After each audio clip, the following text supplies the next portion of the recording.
Hey you guys, from my couch to yours, this is a little segment on Tom's Interesting Talk about cleaning sponge filters. Let me take you over to my tank and we'll have a look at our little friends today. Hold on a minute, let's say hi to Barney. Hey Barney, how we doing little guy? Yes, hello. He's our little Barney animatronic. So cute. All of our little loved ones. And here we go. Let's go over to the tank.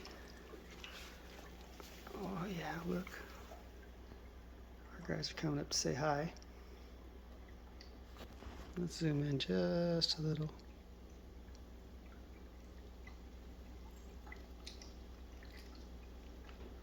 I know they're so cool. I love our fish. I get captivated by them every single day.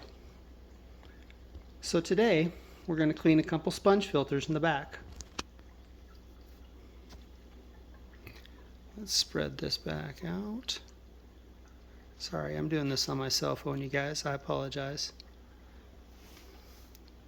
So see that sponge filter right back there.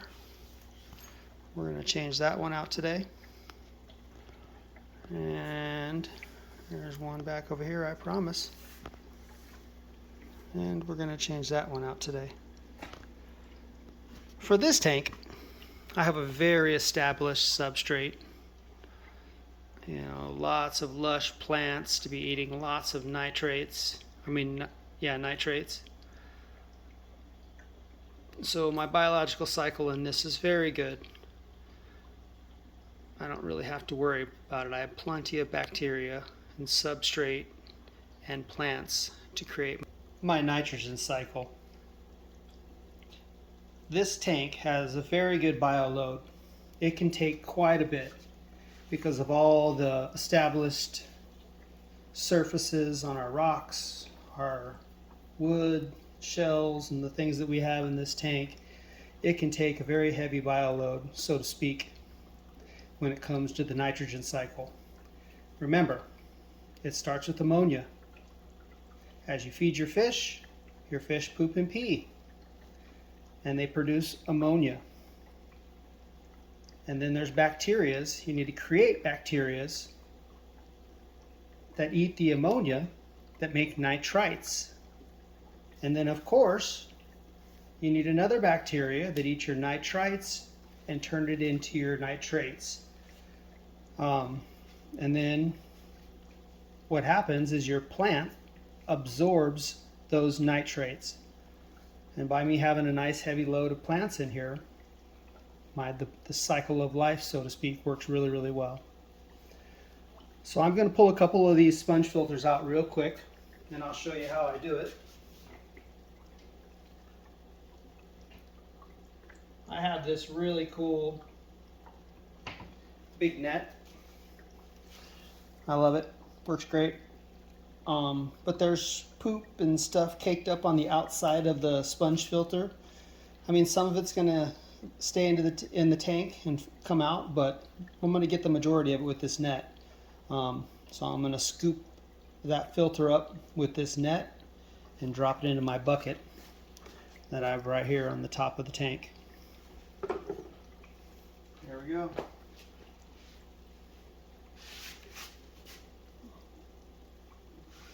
Just like that.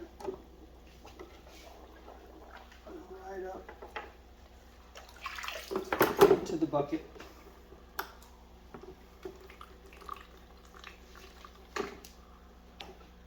And then we're going to go ahead and grab the other one and get it put in the bucket as well.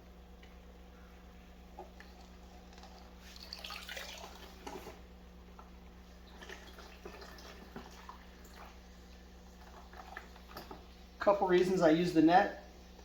Sometimes my bristlenose Clausimus gets stuck on the bottom, or they like to stay on the bottom of the sponge filters. So this way, you know, I know even if I catch them, you know, I'll be able to pop them right back into the tank, just in case. So we're going to pause for a minute and we'll head over to the sink and I'll show you how I wash these filters out. So I have a two-step process when I'm doing sponge filters, especially for my tank, knowing it's an established tank and that my nitrogen cycle, my biological cycle is very, very strong in my tank. I can get away with using a little more, say, chlorine from your tap water than most. So I like to take my sprayer and get all this heavy gook, all that brown gook, off of the outside of the sponge.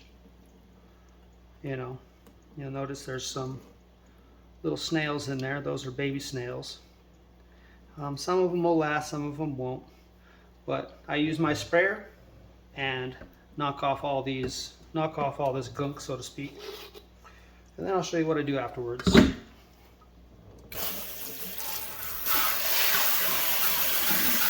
Don't squeeze the sponge, just get the outside cleaned off.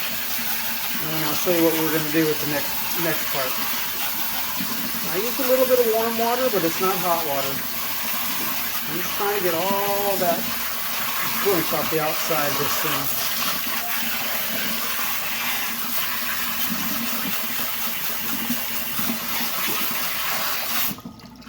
thing. Okay, I'm going to give this thing one squeeze. See all that brown stuff that came out of there? And then we're going to put this off to the side. And we're going to do it again. Rinse and repeat.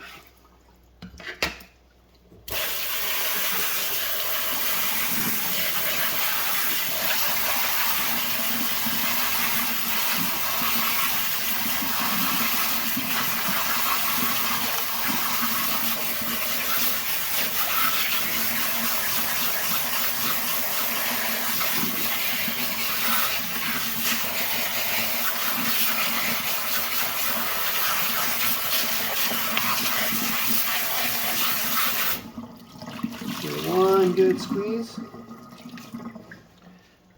Alright.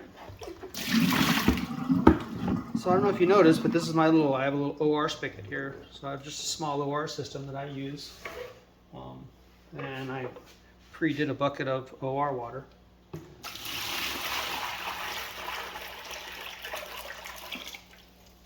And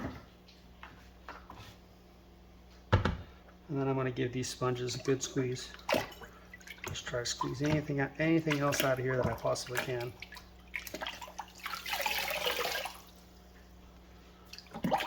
This is just how I do it. I mean, there's a lot of different ways. Some would say to do it with the fish tank water.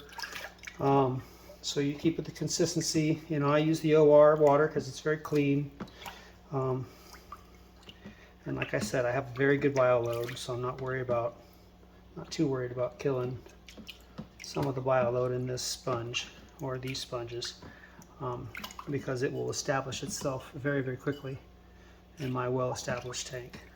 My thing is I really want to squeeze and knead this sponge to get all the nastiness. You see how nasty that water turned? There's so much biological gunk in this sponge. You want to really get it all out.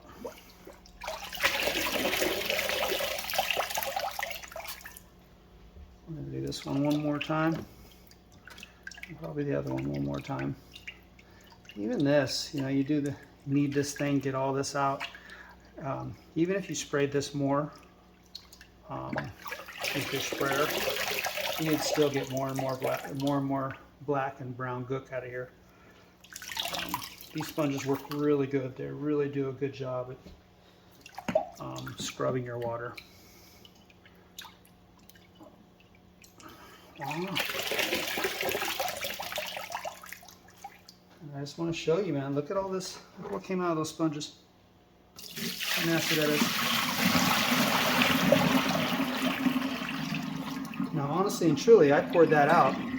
But a lot of the times, that right there, that is amazing for your plants.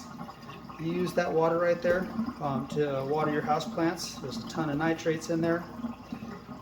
Very good biologicals, live cultures for your soil, which will help in turn help your soil uptick to the roots of your plants and help your plants grow better.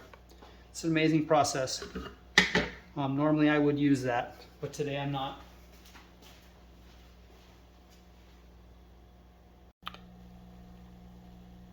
All right, here we go. So let's pop these back in here. Like I said, sponge filters are pretty simple. Just got to pop that back on. And you can already hear the sound of the air going out of this thing. Just pop it right back in place. We'll do the next one. That's why I love sponge filters. They're pretty easy.